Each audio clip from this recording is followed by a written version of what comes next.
Hi everyone, I welcome you all to our English class. Today we'll do a revision of your block 1, that is Zalta's diary. Let's watch a video from your Exceed app.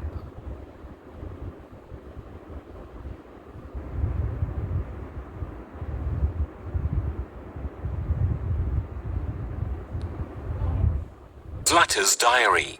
Snippets from Zlata's diary. Sunday, September 29, 1991. It's now 11 a.m.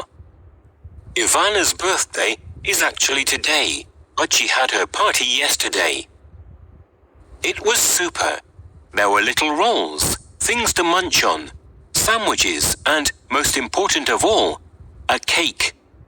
Boys were invited as well as girls. We had a dance contest and I won. My prize was a little jewelry box. All in all, it was a great party. Thursday, March 5, 1992.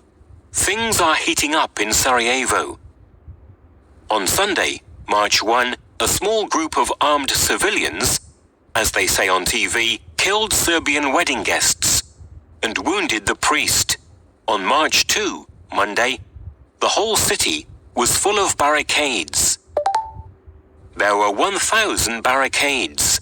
We didn't even have bread. At 6, people got fed up and went out into the streets. The procession set out from the cathedral. It went past the Parliament building and made its way through the entire city.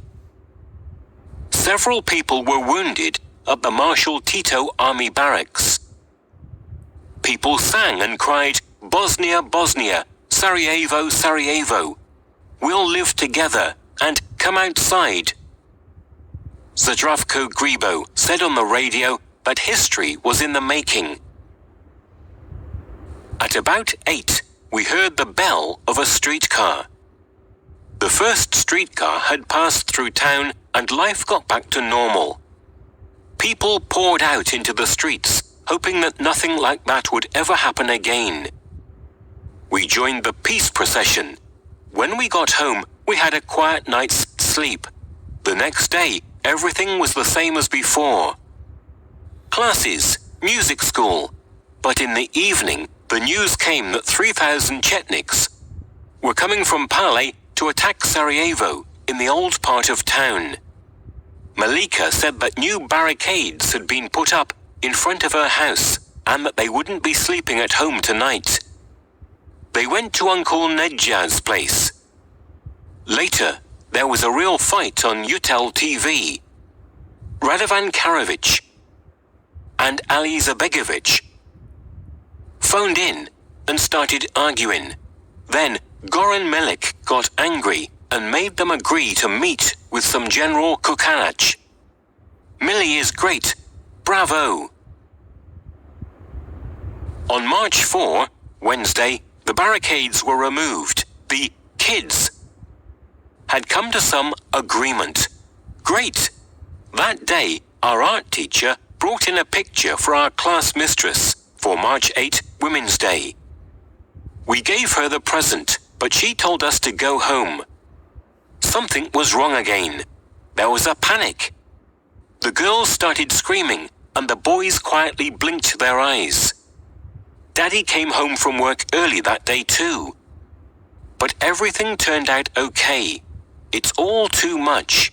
Wednesday, April 29, 1992. Dear Mimi, I'd write to you much more about the war if only I could. But I simply don't want to remember all these horrible things. They make me sick. Please, don't be mad at me. I'll write something. I love you. Zlata.